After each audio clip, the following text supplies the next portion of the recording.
Hey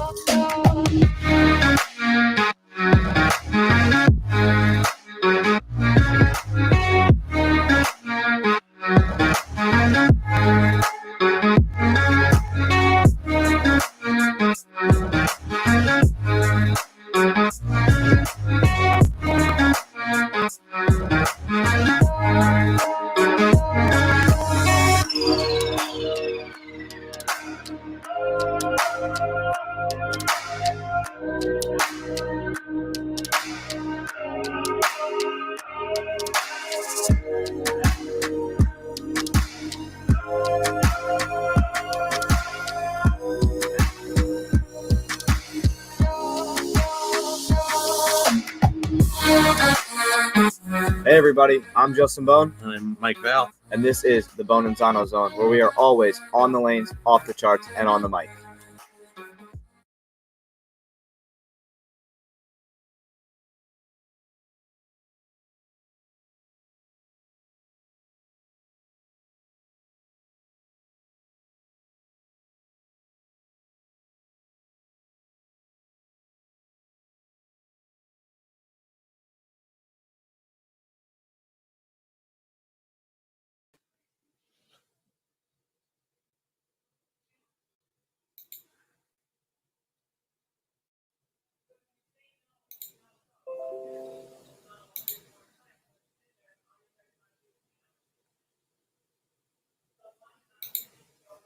Hello, everybody, and welcome back to another episode of the Bohn N Zano Zone podcast presented by BuddiesProShop.com. Mike, I'm excited for this one, no doubt. Well, Justin, this is our second one of the week. Oh, yeah. Back-to-back nights. Back-to-back days. Back-to-back days. Yep, because we had breakfast with the champion yesterday. Yep. And today, we're not having dinner with anybody, but it's kind of around dinner time. Yeah, kind of. So, what did I say? Dinner with the legend, or just catching up with? Yeah. So we had the champion on yesterday. Yep. We have the King series going on now with King Norman Duke. Yep, he won. And he dethroned Wes Millat yesterday, and then beat Anthony Simonson yesterday to maintain the crown. Yep.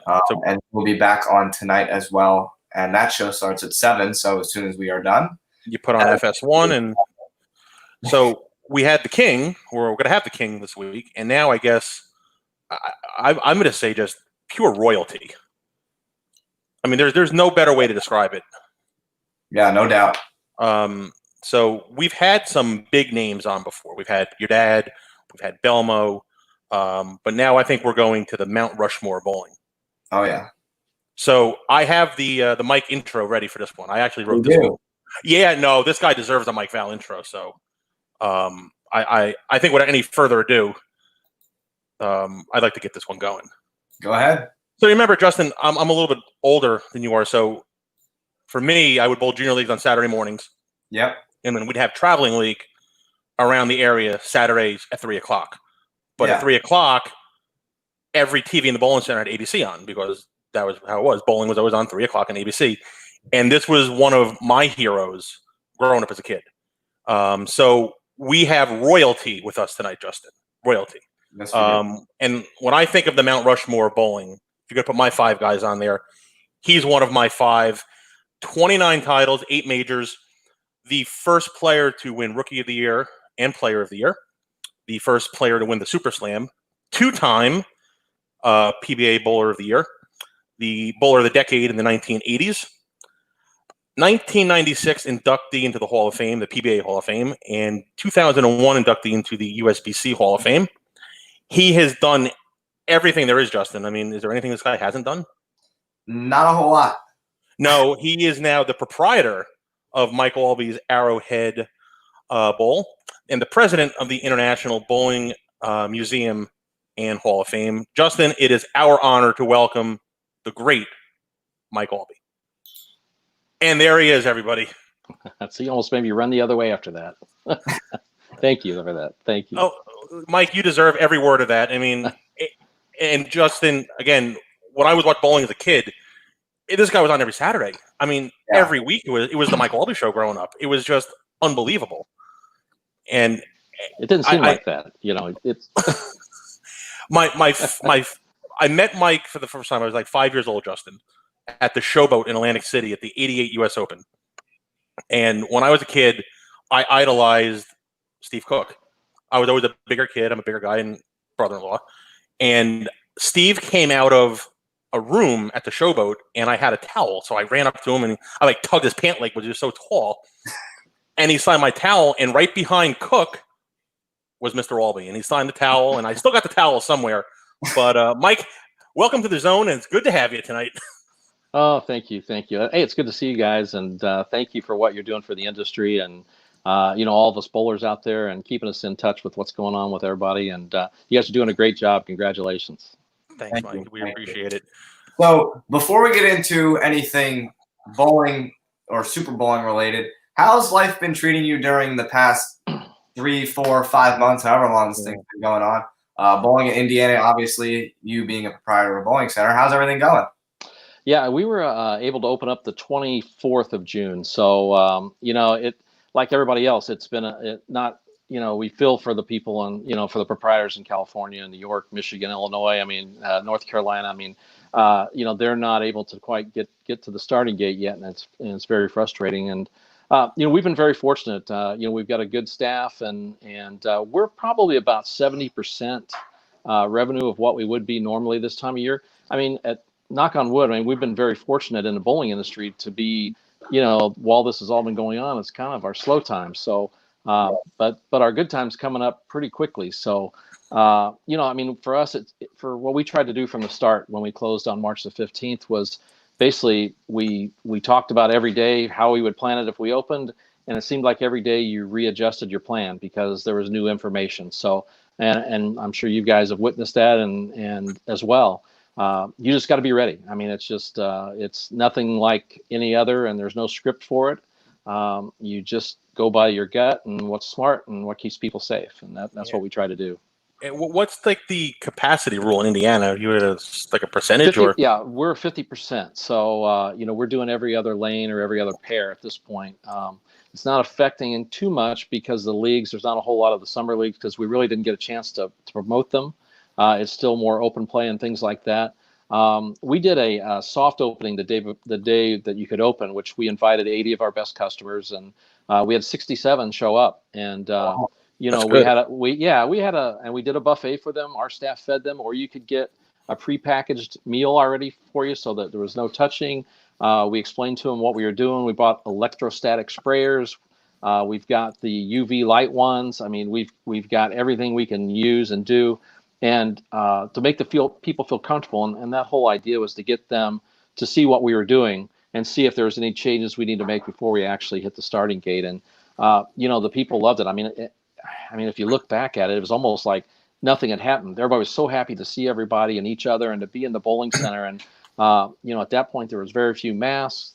We don't require masks here yet, but they're highly recommended. It's like I said, each day is a new day, and it's a learning day each day. Yeah, it seems like literally every day, and almost some days every few hours, things are changing, and you're not sitting at a TV or have your phone on notifications all day. It's absolutely insane how many things are changing. Like New Jersey just had 9 or 10 more states added to our travel advisory. Like, it's absolutely insane how things can go one way one day and then right back the next day. Yeah, and see, we don't have that here. We don't have the advisories of where you're going. We don't have that here in Indiana. You can come and go where you want to go. It's just when you get to some places that already have that, then that's when you obviously run into some problems. But right. Well, let's do happy thoughts now, Justin, shall we? Let's get right into it. So we're gonna get into it. So, Mike, we love to hear old stories. We love to hear some stuff. So we want to touch a little bit on one of the greatest careers ever. So are you ready, Mike? I'm ready. I always enjoy talking bowling, Well, we like to talk too, Justin. Yeah, we do. We do. So you joined in 78, right? You joined 79. I was actually the All-American Youth Championships in 78. Oh. In Greenwich, Connecticut was the finals that year. So in 78, but I started in 79. Yep, and you got your first title being the national. He won a major for his first title. So at that point, that made you the youngest to win a major. Obviously, that has since changed. But did you feel like you belonged there after winning your first one so young, or was that kind of just like a magic, like a dream week, basically? Yeah, it was the 11th tournament I bowled in, and that year was the PBA National was at the Showboat. It was the first stop of the summer tour. So, I bowled 10 weeks in the winter, and I'd made 7 out of 10 rabbits. So I got to bowl in 7 out of the 10 tournaments. Three rabbits I missed were pretty much in a row. So those are the pre-tournament qualifiers where you had to bowl in a small tournament just to get into the tournament. So. And I'd cashed 3 times, nothing tremendous or anything, but being 18 at the time, it's just I was, you're in awe. So I'm watching Johnny Petraglia and Earl Anthony, the guys that I watched, Mark Roth, and you see all those guys, and it's hard not to be starstruck. But saying that, that first stop of the summer tour was the PBA National at the Showboat, and there's something to be said for being young and naive because I started, it's a long format and the scores were okay. I was close. And Don Mitchell, who was my sponsor at the time, they were getting ready to fly to Hawaii for the Bowling Proprietors, which was Bowl Expo at the time. And he said, well, how you doing? I said, well, if I bowl good tomorrow, I might be able to make the top 24. Well, as it turns out, I didn't get to talk to him until, the tournament was over. And, I ended up making the top 24 and then made the show and ended up winning. So, Don found out about it by he asked John Jowdy, the Columbia rep, and said, hey, who won the PBA tournament? He said, you don't know? He said, well, the kid from Indianapolis did. And so that was how Don found out that I won, which he was my sponsor. But that show, the very first show, the top 5, we were on CBS Sports Spectacular then. And I had to win my first match. I cut to the top 5, but I had to win my first match, qualifying in 3rd, just to make the TV portion because they only showed the final 2 matches on TV. So I won my first match against Gary Mage, and then that allowed me to bowl George Pappas, to see who would bowl Earl for the title, and I beat George. But then there's a 20-minute break between that game and the title match because they went and showed the Charlotte 600 in NASCAR race. So it was quite interesting. It's a lot of starting and stopping, and like I said, being young and naive. You really don't have anything to count it against it. That's what it was going on. It's something different. To me, that was the only thing I knew. So it was just go out there and throw it. And I was very fortunate and beat Earl in the end. That's interesting. Yeah, that's a different TV telecast. Yes. Yeah. Once. Yeah, I got my best ever advice on that show because being a rookie, back then, Lyle Zykes, whose father was on the PBA tour for a while and a Hall of Famer, and then Denny Schreiner, who also is in the Hall of Fame and as a sports announcer and was our sports director there on the tour as well, our tour director. And they told me before I went over to bowl my first match, they said, remember coming out of the commercial break, make sure you keep your speed up. That's one of the biggest problems when you're on tour. And I used that all the way to the end of my career, and it helped. It was one of the biggest pieces of advice I ever got. Huh. So that's something so simple but so effective. Yeah, and just to tell me that was just something that I always remembered, and it got me through that first one. And I had bowled pretty well till I got to Earl, and then my first frame, I flagged the headpin by about 1.5 miles.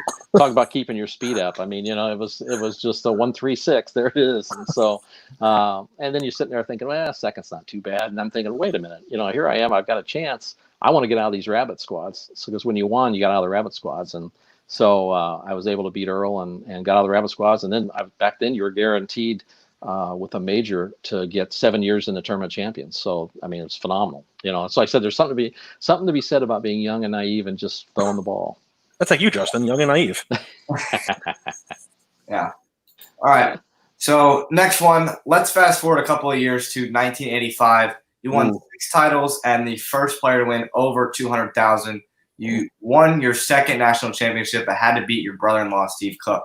So what clicked that year and made you explode, and how hard is it to bowl not just your doubles partner for a major, but also your brother-in-law? Like, did it make it a little awkward at the family barbecue? Yeah, I think, I've always been asked, who's your toughest opponent that, you would ever bowl on tour. And, I mean, everybody can win at any one time on the tour. I mean, they're all so very good, and you can't underestimate any of them. The hardest one for me to bowl was always Steve. Because each other. I mean, we've spent even now that I've retired and he's retired. I mean, we've spent 35 Christmases in a row in Sacramento, California, with Steve and Candy and the kids and our kids. So we're all very close, and each other so tightly that it's hard not to find a way to get yourself up against someone, and that was always hard for me with me and Steve. I mean, it just was very difficult to find that edge you need to give it that extra. But you just kind of go out there and just all you can do is really take it one frame at a time, and neither one of us tried to overexcite yourself and think that you just kind of, it's just try to, let's get this game over with and move on. But yeah, it was really hard. Still is to talk about it, actually, but it's hard. Well, 85 was a big year for you. I mean, you absolutely you ran him over in 85. Yeah, 85. I mean, it just, what you asked me what clicked for me, and I hadn't won in 3.5 years going into 84. So we started bowling in Indianapolis in the early 80s, and I always put so much pressure on myself to do well in my hometown, because people wanted to see you do well, and I wanted to do well for them, and so there was always extra added pressure. So I always felt if I could win in Indianapolis, I could win anywhere. Well, I hadn't won in 3.5 years, and then we were on the fall tour at NBC, and I got on the show in Indy, and I was able to win 3 matches and win the tournament. And it was just like things clicked on how I was throwing it, the relaxation part, the reading of the lanes, just the whole confidence came back. And what's phenomenal for me when you look back on it, I mean, I won Indianapolis. The next week I go to Cleveland, I finished second. And then Charlie Lacey beat me in Cleveland. Then the next week, I think it was top 20. And then I go to the World Open and win the World Open. And it was just, it's like, oh my gosh. And then I start 85 off and I win the first stop in 85. And it just carried over. And that confidence builder was, just phenomenal. I mean, everything just kind of clicked mentally, physically, and everything, So kind of like loosens up your swing, basically. It really does. I mean, it just, you asked about the other one about winning in 79. Does that make you feel, I guess accepted or, that. And, for me, my whole goal was to stay out on tour as long as I could. And once I won, then it was like, I do belong here. You always have that doubt until you have some success to show yourself that, Interesting. So you mentioned, we talked about the big guy from Roseville, California. We talked about him for a little bit. So you guys really, you ran him over in those doubles events for years. I mean, you guys were always on the show. You won a couple of them. Was it harder to bowl with him because he was like an anti-lefty? He was more, and I'm not saying that nothing against him. No, exactly. Yeah. Like there weren't many lefties that really hit it as hard as Steve Cook did. And, they were kind of more stroker up the lane where Steve was going around it a little more. And is it less pressure bowling with a family member or than just a regular guy off the roster? Doubles anyway is a little bit easier just because you don't feel like you're the Lone Ranger out there. You've got somebody to back you up, and especially for Steve and I mean, we always got along, and the girls behind us, and just we were always together. So and Steve was just I tried not to watch Steve or anybody because like John Gant. I mean, if you watch long enough, or at least for me, if I watched long enough, I would start to emulate them just subconsciously. The last thing with my ball speed I need to do is start hitting up on it or anything like that. I mean, it's all with my speed. I need to get it down the lane a little bit. So I tried not to watch until after I heard the ball hit the lane, and then I'd look up, and usually Steve was running one out or pins were flying in pieces, and it was quite fun bowling with Steve. That's a good one. Does Steve still bowl anymore, Mike, or no? I think he bowls a little. His knees are pretty bad shape, or one of them anyway.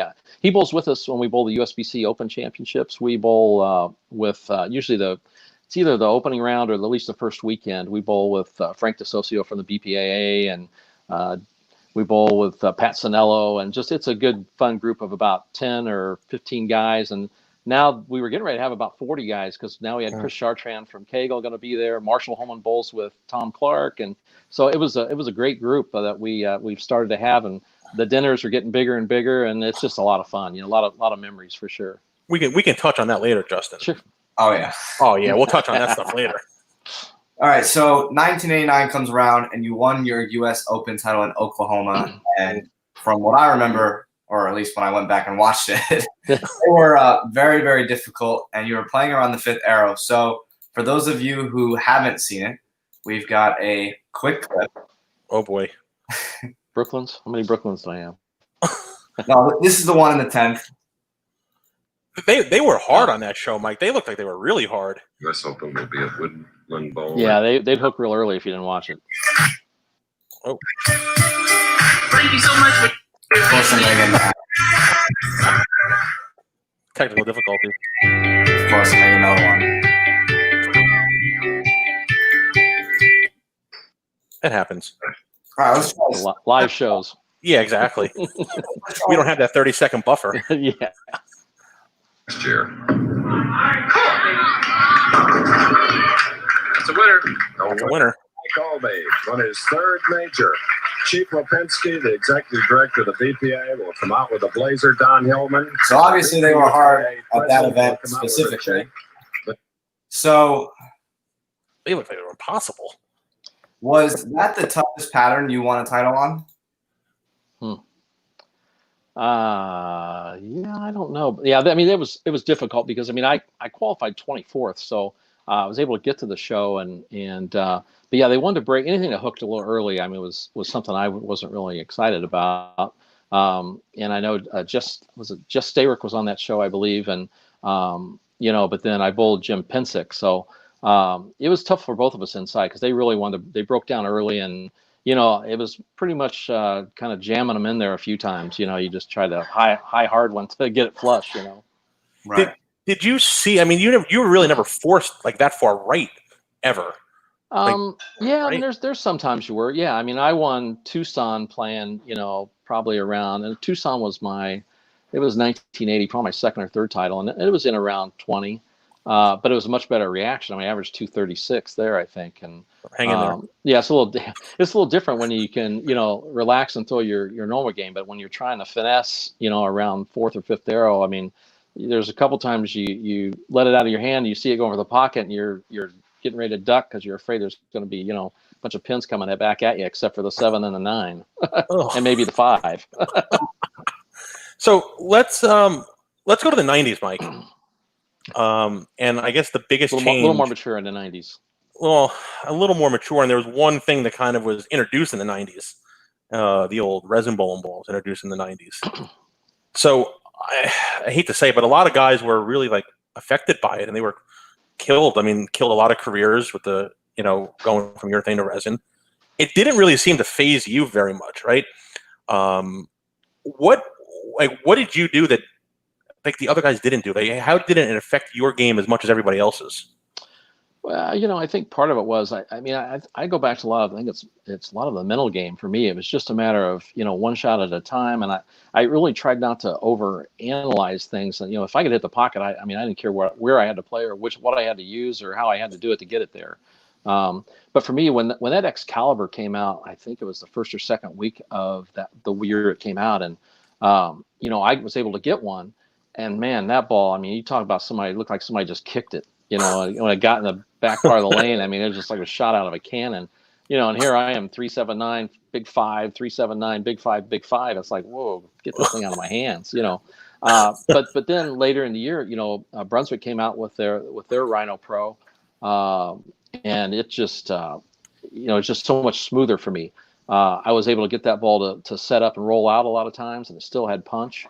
Winning Green Bay with it was my 20th title, and I had a front 10 against Billy Oakes in Green Bay, and but to me it was just a matter of waiting on it, not overhitting it. You didn't need to overhit it because you were going to get the back end out of it. So to me, it helped me to finesse it a little more and not use lift, because the more I used lift, the more it jumped. So it kind of taught me to keep the hand low and longer, and just get something to get the roll a little sooner. Justin, I have a question, if I may, Mr. Bohn, if I may. Mike, when you're saying we're not touching it, right? Were you, and I know I've seen your stuff like Carolier and whatnot, and you never used finger grips or anything like that. No, I didn't. Were you one of the guys that just kind of punch, throw it? Was there any bevel on those fingers? Or were they like razors? Oh yeah, there's bevel. Yeah, I was actually using a semi fingertip. I didn't use a full tip grip. It was always semi. I liked it relaxed. You could put your hand up there and you'd have a gap where you could stick your fingers underneath there. I didn't want every time I got stretched out, you know, my thumb and I just go straight down and I just spun it like a top. Same way when I tried to put grips in it a couple times. It was like looked like it could have been a helicopter from Taiwan or something with the way it went down there. If I didn't break my arm first. Mike, did that answer your question? It did answer my question. Well, of course it answered my question. All right. Well, I know some of the guys that don't use grips. They just kind of like Duke. Duke just puts them right off the press and throws it. Yeah, there's something like Bob Benoit was like that. It almost looked like you just you leave your fingertips in the ball after as sharp as they were. But you really can't grab it that way, right? Is that the whole point of it? You know it when you do. It's like the dog fences. You only go through it once. All right, so I'll go to the next one. 1995 comes around and you win your second Player of the Year, but more importantly, after many top fives at the TSC, you finally got the final jewel of the Triple Crown and became the fourth player to win it, needing a double in the 10th to win it too. So obviously you were one of the best players to double in the 10th ever. My dad said it before. Anytime that you needed 3 in the 10th, you were penciling down the 30 bonus pins for you. So I've got a clip of it. Was that the most pressure that you've ever felt in the 10th frame needing a double in the 10th? Yes and no, I guess. For me, it meant a lot. The 300 game in Wichita, I never thought 300 game was a possibility on TV. It's just not something you have, at least I didn't have in my radar that was a possibility at some point. But what that tournament meant to me personally, and there was a ton of pressure there.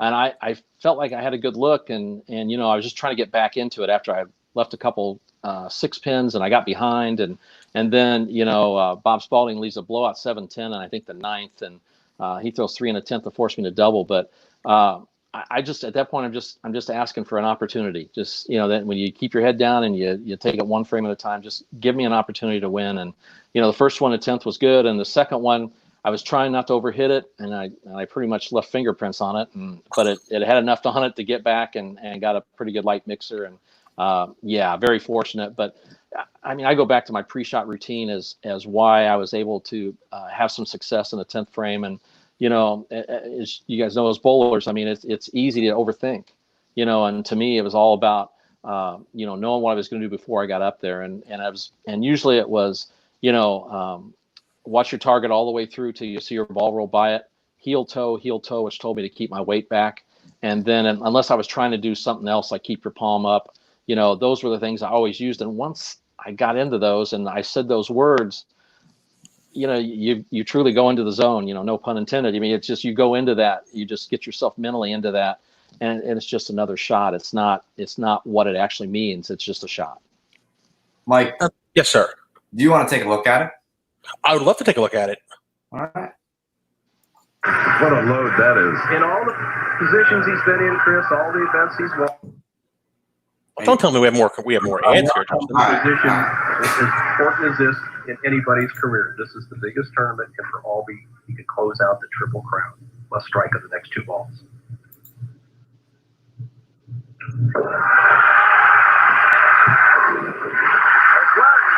Pretty good right there. The Triple Crown, won by only 3 players. First, Billy Hardwick. And not only a couple of years. Ace the first one, Justin. That was a really good shot. That one was really good. That was really good.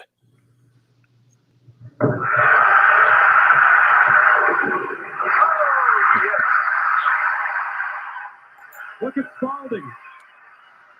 Mike, you put Bob Spalding on the floor. Yeah. And, I did a good job of just sticking into what I needed to do next, which was keep it on the lane. He won the 122 championship. Yeah, Parker always said that you were his toughest opponent. And he even said to us all the time that put the 30 bonus pins down, right, Justin? Yeah, pencil it in, mark it down. I'm honored you say that. I appreciate that. So here, Justin, let's ask him the staple question then. So if Mike was the toughest one in the 10th, right? That's the guy. Who is the guy you didn't want to see up against you in the 10th, Mike, that needed a double? Who would be the one guy you didn't want to see up there? Yeah. Anybody you bowl on tour, I mean, they're all highly capable. I mean, that's the thing. The key is for you to put them away so that you're not in that position, because more times than not, you're on the wrong end of the stick. Right. Good point there. All right. So Justin, we're halfway home. Yes, we are, and it is now time for what we like to call The Mike final 10. Aulby's questions. Is Mike frozen or is he Looks still there, Justin? He may. Mike, can you hear us? Oh, we lost another Hall of Famer, Justin. We did. That's all right. Well, he'll come back. We know he'll come back. Yeah, he will. He threw that one. He threw that one in the 10th really good. The first shot was really good. Yeah, the first one was really good. I'm gonna leave him in the stream. Okay. If he comes back vocally, we can at least hear him. We can pop him back up. All right. A lot of good stuff, though. Oh yeah, for sure. So he won his first title in his 10th event. Yeah, it's 11th. 11th, and it was a major. Yeah, nuts. That's nuts. It's incredible. And then, 5 years, 6 years later, he won 6 times. Yeah. That's, I mean, honestly, like it's stupid good. Oh yeah. That's what you're going to be. That's going to be the career you're going to have when you go out there. I hope so. You're on a good path, my friend. I hope so. So there he is. There you go. There he is. Welcome back. Mike, can you hear him?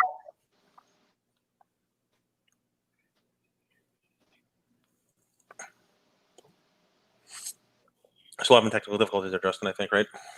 Still a little bit. All right. Well, we'll let him get situated. Do we want to discuss the show that is going to happen tonight? Yeah, we can do that. We can do that until Mike is situated. Hey, thanks. Oh, wait. I think he's back, Justin. I couldn't tell who went where. Oh, Is he there? He's back. He's back. He's back. All right, Justin. So I heard you most of the time, yeah. Oh, wait a minute. Chuck, join in too.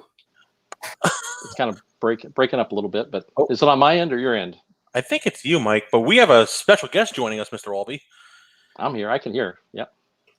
Yeah, you can hear, and God knows you could always throw the double in the 10th. If not, all 3. And did we lose them again? Looks like it. Parker, why are you chasing our guests away? Look, I don't know. That would be the first time that I know undoubtedly I ran over Mike Aulby. So Parker, how good was he in the 10th, though? I mean, was he like the guy, automatic? Well, yeah, I mean, obviously, everybody gives ultimate credit to Mark Roth. You undoubtedly, you have to give a lot of credit to Walter Ray Williams. But Mike Aulby was right there, in my opinion.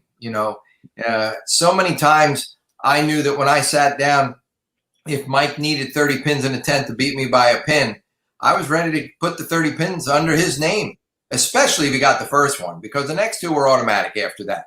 But it was just, I'll say this, his ball was going to get to the pocket. Whether or not they all cooperated and knocked him over, then that was another story. And as a player, we've all been there at some point.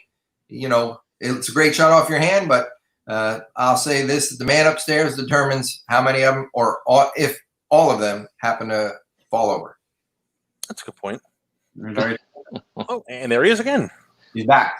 He's back. Mike, you're playing a heck of a game of hockey. Leaving, I guess. I don't know if there's bad weather here or what, but sorry about that. Nope.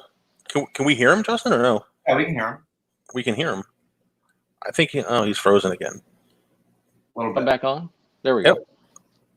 He's in and out. We can still hear him though. Yeah, exactly. I apologize if it's on my end. I have no idea. I'm moving. I can see it. It's all good. I'm good. What a group we have tonight. Was it 70 titles between the 2 of them, right? I have to go to sign language here in a minute. Justin, how many titles do we have joining us tonight? Oh, 65? 70? You want to go out and come? 6, a lot. 64. 64 national titles, yeah. Lost him again. We lost them again. All right. Yeah. But, And he's back. And he's back. He's in, he's out. Disappearing act. There he is. Don't move. You're turning into Houdini right now, Mike. I know. You like that, huh? Never- Oh, yeah. You guys, We're talking bowling. We never know when you're going to strike next.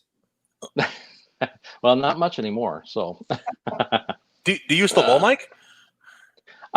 Just the USBC, just that the opening weekend of a USBC, and Bob Hanley always asked me, he said, "Well, how much you practicing are you doing?" I said, "Well, how many balls do you get on each lane before the team event?" I said, "That'll be what I do. I go to the garage. If the ball fits, it goes. That's how I choose my equipment now." No league, no nothing as a proprietor. No, I haven't bowled a league since 1983. Oh, wow. Yeah, Wow. I was one of those things. When I got home, I was just ready to, just get away for a bit and keep the head clear. Do you miss it? I mean, as the other side of the coin now, you're the proprietor instead of the bowler. Like, do you miss like the competition, or are you just kind of more liking the business side of it? You do miss the competition. I mean, there's something about that adrenaline rush that you just can't change. You just can't change that with something else. So I do miss that. I miss the people. The travel maybe not so much. So but I do miss the people. I mean, it. Even in the bad times, it was a hard life for sure. But boy, when it goes good, boy, it's just it's something you can't beat. Well, Justin, can we go to the final 10 and maybe Parker can join us? Let's see, you got somewhere to go, Parker? He's got to pack some boxes. Yeah. Unpack. That's right. So are you ready, Justin? Let's go right into it. All right. So, Mike, we have 10 randoms. We like some good stories here. Parker survived the 10 with me, so I'm sure you can do it as well. So, yeah. I'm going to give it the first one. You won the Masters 3 times, and unfortunately, you beat Parker on one of them. Thanks. Sorry, buddy. Yep. He did shoot 300 that day, though. Yeah. That is true. We really do have some royalty here tonight, Justin. Oh yeah. So, what made you so dominant in the Masters? I mean, that's a grueling format. You won it 3 times. Like, what made you so dominant bowling the Masters every year? Well, you probably wouldn't use the word dominant if you looked at 1980 through 88. It was like, man, would this guy ever cash in that tournament? So, starting in '89 in Wichita, I mean, it just it's one of those things that just finally clicked. And boy, there's as Parker can tell you, I mean, there's a lot of starting and stopping in that event. I mean, you bowl a 3-game match and then you could be waiting forever, or if you're unfortunate to lose that first match, you don't ever get to sit down. So, you got to be ready for anything and everything. And, it just, for me, there's something about bowling in that venue, whether it's at the stadium or any of the other convention centers it's ever been in. I mean, what a place to be able to bowl in. It was a dream come true to be able to bowl in those kind of places. It's just really cool. And I like that. I mean, I like the format of it, the bowl, and it was really different for me. So here's this for the both of you. You both won the tournament, obviously. Did you come out of the winner's bracket or the loser's bracket when you won your respective Masters? Whereas that loser's bracket's miserable, isn't it? It is. That's endless work. Now, Parker, when you won your Masters, did you come out of the winner's bracket, or did you? I led the tournament and won the 1 game that I needed. All right, so it makes it a little easier then. Yeah, fortunately. All right, Justin, can we go to number 2? Go right ahead. All right, so Parker's answered this one before. Mike, this is one of my staple questions that we ask our guests. Who is the best player on tour that never won a title? Oh, wow. Richie Wolf. Automatic, huh, Justin? Yeah, that was automatic. I mean, we talked probably about this all the time. I mean, such a great guy. I mean, he's a good friend, and I'm sure Parker as well. I mean, just Richie's a great guy, and but what a game. I mean, Silk. I mean, just phenomenal. That's the answer everybody's given, and Parker, I believe he said the same thing when he was with us, right? Yeah. Yeah. There's you don't even need to think about that one. All right, let's go to number. And you hate to get him, sacked with that name or stuck to that moniker, but he's a great guy. I mean, but he had such a wonderful game. All right, let's go to number 3, and they can both answer this one, Justin. All right. Yeah. In the respective decades, in the 80s and the 90s, toughest opponent in each decade. I would have to go back to Steve Cook all the way. Steve was around the early 90s, but and he did beat me in the 90s. But that was always the toughest for me. I mean, like I said, it's hard. I'm sure Parker probably has similar feelings when he bowls Doug, if you bowled Doug. But just bowling people and family, them so well, and it's just, I mean, it's just hard to find that edge you want to bowl against them. For me. What about you there, Mr. Bohn, the third? Well, I mean, Doug is extremely tough to bowl against. The only great thing that I know of when I'm bowling against Doug, and Mike will back me up on this, is it's all in the family at that point. One of us is walking away with it. And you, by all means, as a player, you want it to be you, but you can't be super sad if it's not you because it's still staying in the family. Yeah. And I think Steve and I were 50-50. I mean, we split right down the middle, I think. All right. So let's go to the next one, Justin, shall I? Go right ahead. So, Mike, I love the PBA 50 tour. To me, it's like watching ABC on a Saturday growing up as a kid. But unfortunately, you kind of like rode off into the sunset very quietly. And you never went out there. So without trying to press the envelope too much here, why didn't you ever go out on the senior tour? Like, what made you just hang up your lins forever? For me, I mean, it was got to the point where, I last 04 was about it for me. So, and I was 44 years old, but, I was sitting in LA in the fall tour one year, missed the cut.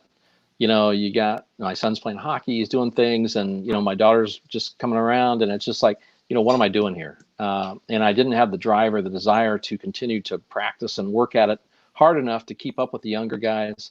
And it just, it made sense for me to move on and get into the other aspects of it, whether it's proprietorship or owning ice rinks or, that. And, I got into being on the board of directors at the museum, and it just, I was still able to be part of the industry, but not the competition part and the PBA part. But, I mean, you look back on it, it's like, I wouldn't mind bowling, but it's like, I'm too competitive to go and hang out, I mean, I'll go and come say hi to everybody and watch, but to go out there and bowl, I couldn't keep up with these guys. No way. Well, that's a testament to those guys there. All right. So here's another one for you, Mike. This is number 5, Justin, 6. I don't remember what number. It doesn't really make a difference what number right here. Wow. Currently, what bowler on tour reminds you the most of you? Currently. If there's one. Yeah, I don't know if there is one. I mean, it's got to be Jesper. Who? Jesper's fencing. I can see. Oh, yeah, that's me. Like that every shot. I'll tell you what, he is something though. He is phenomenal. I mean, watch him in Indy. The two tournaments he won there. It's like, wow. I mean, there was just like nobody was stopping him all week.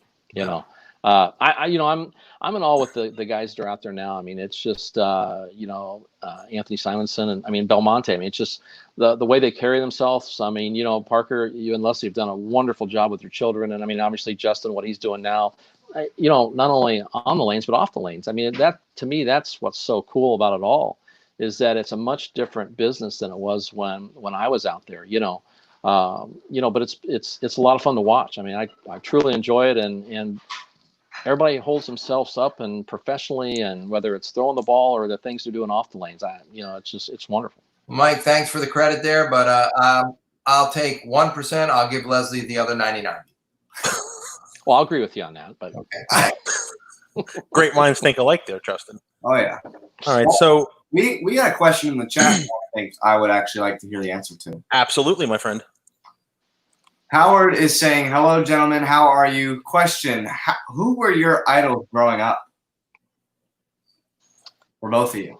For me on the tour, I mean, it's one of those things. I mean, I started in '79, but it was Johnny Petraglia. I mean, to me, Earl, I mean, I liked Earl but Johnny threw the ball like the way I wanted to throw it, the hook and the power and the running the shots out. And, that's kind of what I wanted to do. And so it was Johnny.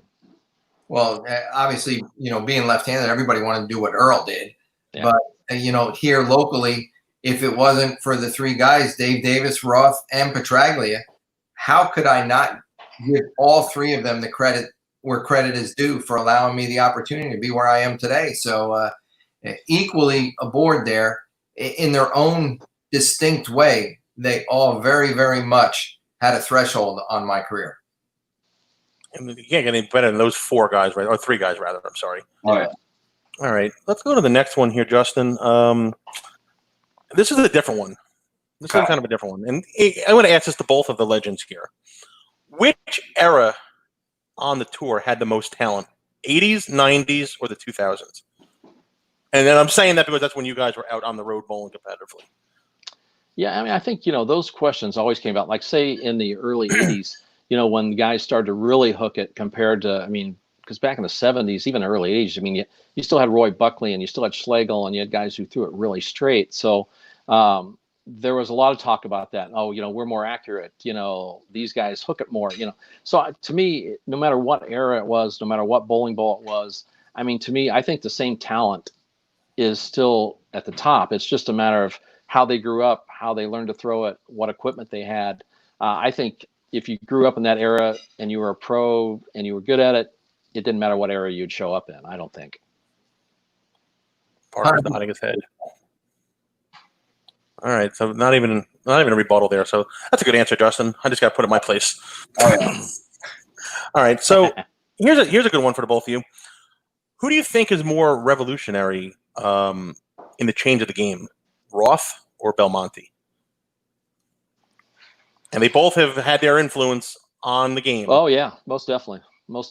I mean, I think that Mark was phenomenal in what he changed a lot of the ways people decide and how to throw it and how to attack the lanes. I mean, the two-handed release with Belmonte, I mean, that's it's fresher for now, but you're starting to see more and more, and I'm sure Justin, I'm sure you see it a lot in the tournaments you bowl. You're getting more and more of it start to show up and obviously do well. So, I mean, I'd give the edge slightly to Belmonte, but they both, created changes, big changes. Oh yeah, for sure. I'd give the edge to Belmonte because of what's going on today. But if you want to talk about raw numbers and sheer numbers, you have to give the edge to Roth. For the amount of people that were bowling in our sport, under sanctioned leagues at that time, of my own opinion, anybody and everybody back then that wanted to hook a ball, they wanted to hook it because of what Mark Roth did on TV, simply. And it didn't matter what hand you threw it with. Yeah, good point. Good point. Belmo, it's a charismatic way. There's no question there. The couple times I've been fortunate to bowl him on TV, I am a fan sitting right there in the front row as much as I'm bowling and competing. It's cool. But it's quite phenomenal, yeah. I agree. It really is. All right, so Justin, this is the last one I have. Okay. And they can both answer this one. This one's an interesting one. Okay. So, Mike, we have the U-Dot and Black Hammer Mike Aulby. And then we're going to go to the Rhino Pro Danger Zone Quantum Brunswick Mike Aulby. And the Columbia 300 2000s Mike Aulby. So which one was the toughest and why? And Parker can answer that one as well. Was as the opponent of, he probably saw it for years, which was the toughest Mike Aulby and why? Oh, I gotcha.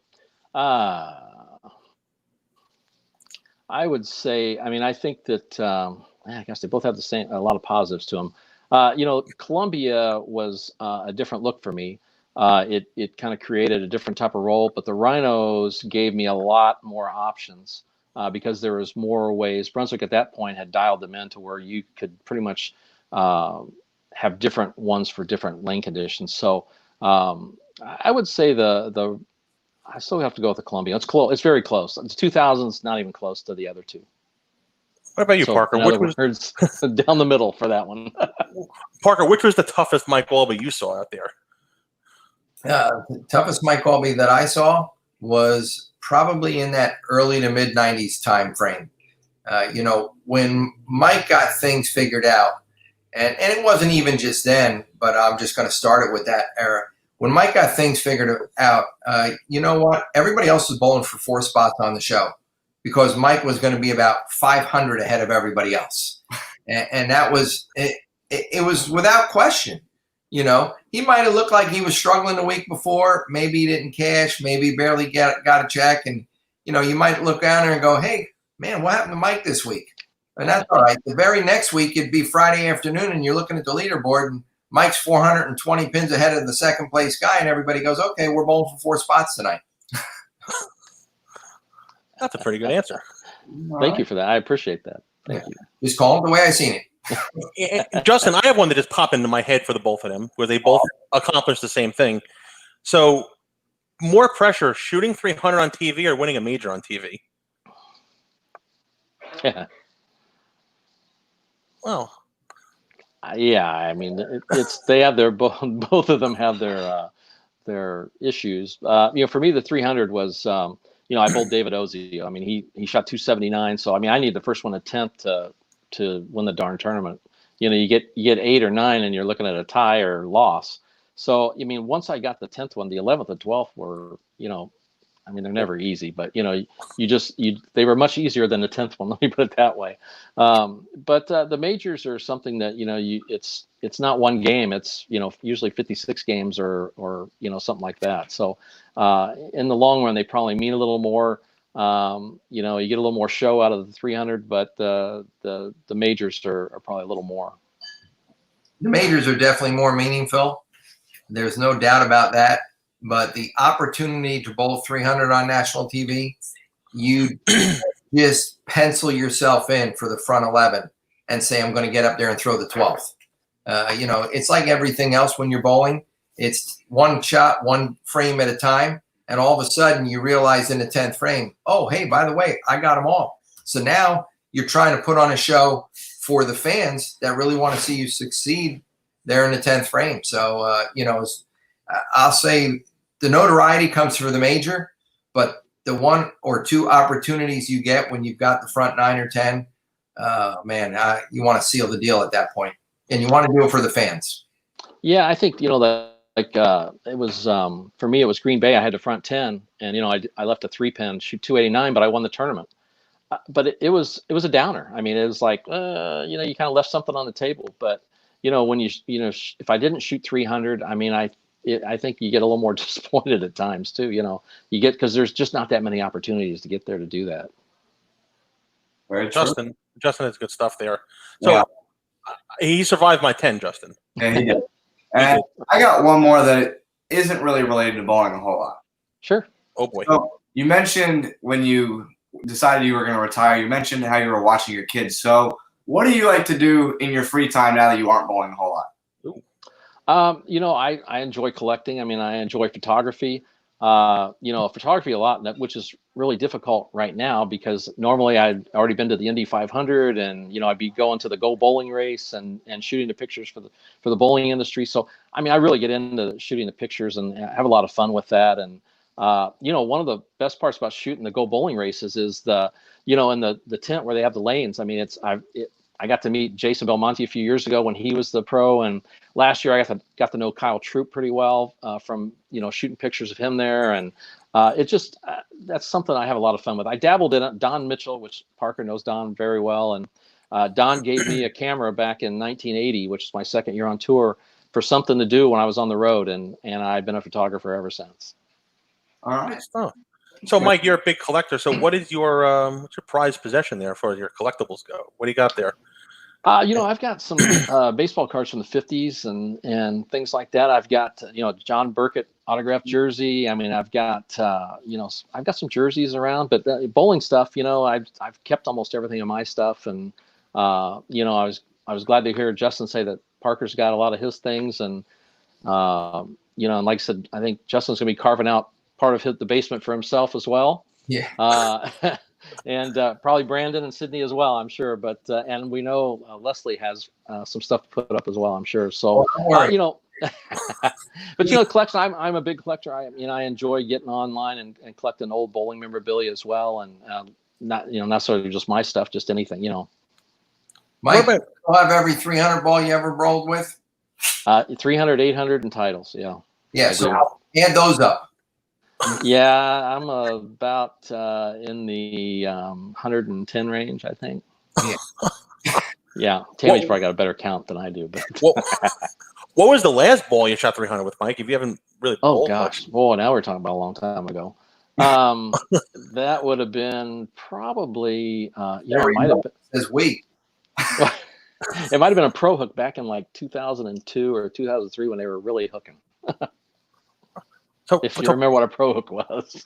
That was like that early 90s stuff, right? Yeah, I mean, that's when they really – but I used it in the early 2000s because it was a good, clean ball when they hooked, Huh. Parker, do you collect all your older stuff? I mean, I know you have some stuff around the house, but are you a ball and pin collector like Mike is? You have pins too, right, Mike? Yeah. I got some behind me up here. Yeah. Yes.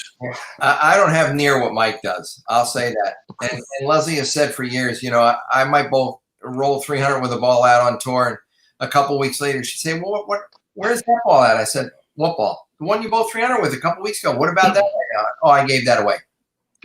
Yeah, or it was a raffle or a charity or something. So no, I don't have all those. Justin, why don't you tell the story about the Japan Cup? That was one of the best ones I've ever heard before. Well, you got the guy right here who lived it. You do have the guy. No, you remember bowling the Japan Cup, how they used to always keep the winner's ball in the trophy case downstairs, basically at the elevators before we went up. Well, I won one year and I came back the next year and things weren't the greatest. They were just okay in the first round. I went out in the second round and all of a sudden I realized, hey, I got a ball downstairs that maybe I can get out of the trophy case. And I asked Kirk Von Kruger about it. He said, sure, you can bowl with it. So even though I had my name signed on it, got the ball out of the case, dusted it off in the middle of the second block, ended up leading the tournament. Oh, won the tournament, re-signed it and gave it back. Yeah, that would have had to take that one home the second time. I'm not sure I could have left it there again. Well, Mr. Data kept it, so it's there somewhere. Good stuff. So, Justin, I think we're about to wrap it up. Mike, what else? The floor is yours. Anything you want to pump, promote? The time is yours, sir. Just thanks to you guys, Justin and Mike, thank you so much. What you guys are doing on the industry with, all the people you're bringing on, and it's getting out to so many people. And I think that, it certainly seems like these are things, and hopefully you guys will keep it going even after the pandemic's over, and, things hopefully return to something that we all remember, and hopefully you'll continue to do them, and because you do a great service for all of us, and thank you for that. And I think that's one of the great things that's come out of this, all of us spending time at home is, there's some pretty good shows out there in bowling, and now we're getting to watch some live stuff, which, it should be good for us as well, and all of us as bowlers. And but hopefully the guys can get back out there and do some stuff. But, as far as the museum, we're just, we're really working hard at getting back at collecting. The USBC and BPAA have done a great job of supporting us at the museum to where we can worry about fundraising and collecting. So we're trying to preserve as many things as we can from our industry and our sport. We've been very fortunate in the last, year or so. We've gotten some great collections. We actually had a guy from Indianapolis. Him and his wife drove, and they're in their 70s, drove to Arlington, Texas from Indianapolis. Larry Fair, it's actually F-E-H-R, brought his father's collection of medals from the 30s and 40s and 50s, all on a nice board, drove them to Arlington, Texas, and donated them to the museum. So it's things like that we're still collecting some great things that are out there, but we need to collect things from nowadays. So, Parker and Justin, I've talked to Carrie, our curator, and, that's something that, we want to do families and show the families of bowling. And obviously you guys are one of the top families of bowling all the way from top to bottom. So, we're going to look to you guys for something from each one of your careers, whether it's a shirt or whatever, but, to get you guys some things in the Hall of Fame that we think will be great for the future. All right. Look forward to it. So Mike, does that mean we have an invitation to visit the Hall of Fame? Let me know when you're going. I'll meet you down there. I'm not welcome in a lot of places. Parker will attest to that. So, look, Mike, as long as he doesn't have to shoot a 10-pin, he's golden. Well, we can put you on the lanes where the pin boys are. We can kind of move the 10-pin in or out a little bit for you, whatever you need. Oh, like they used to, just throw the money down the side, then the gutters. We'll figure it out. You know what? I have one more, Justin, and it's funny you said that, Mike. We're talking about the pin boys. I know Parker has been there. You ever been in the Holler House, Mike? I have. Yeah, and it's. I've heard never about shot that. A corner pin in my life. Yeah, I had to throw some sort of backup ball at that because my arm would have bounced off the wall, and it was not pretty. It's a neat place, though. It was a very interesting place, though. So for our people that are watching that don't know what the Holler House is, can either one of you explain what the Holler House is? Well, it's a bar, and there's how many? Probably three bars on every four corners in Milwaukee, and it just happens to be. It looks like an old house, and they got 2 lanes in the basement, and that's about all you can fit down there. Is 2 lanes. To be honest, I almost feel like the pin setters could be under the neighbor's house. I mean, it is amazing. You look at this place, there's no way that a bowling lane can be in there. And when you walk around that corner or walk downstairs and turn the corner and you look and you see 2 lanes You're there. You're on it. Oh my God! And yeah, you get off the step and you're on the back of the approach. Yeah. And there is no are- room to shoot a corner pin from. There is no getting over there because your arm, you can't extend it anywhere but straight in front of you. And they've never really modernized it, obviously. So those lanes are probably No. No, quite Or original. That's good stuff. Justin, I'm done. I don't want to keep the legends any longer than we have. All right, Mike. Thank you so much Yes. for joining us tonight. We had Thank you very much. being able to pick your brain. We are going to say goodbye. Stay safe, and best of luck with your bowling center back home. Yep. And hopefully Mike can join us in the near future again. Anytime. Thanks, guys. Parker, take care. Hey, you Thank too, you. Mark. Say hello to Tammy and the kids. And, well, I'll say this. Go back to enjoying riding that Zamboni a little bit more. Yeah. Thank you. You guys take care. Thanks a lot. Thank you, Mike, very much. And there he goes, the great Mike Aulby. That was a good one, Justin. Yeah, that was a great one. I'm going to leave it up to you two guys. Hey, Parker, thanks for joining us tonight. No problem. It's always good when we have another legend in the booth with us, Justin. Well, yeah, always a fun time. So That was a good one. let's wrap this one up real quick because Yep. bowling is now live on Fox Sports 1. Please go turn that on. Yep. Go watch some of the best in the world right now. Right now is Bill O'Neill versus Sean Rash, and the winner gets the current king. King Duke. King So, Duke. without any further ado, I'm Justin Bohn, my partner Mike Val. This is the Bohn N Zano Zone. We're always on the lanes, off the charts, and on the mic. We'll Be see you sure to check out Thursday. BowlingShop.com and use coupon code ZONE5 off to save 5%. 5%. And we will see you guys later this week. We'll see you Thursday. Good night, everybody.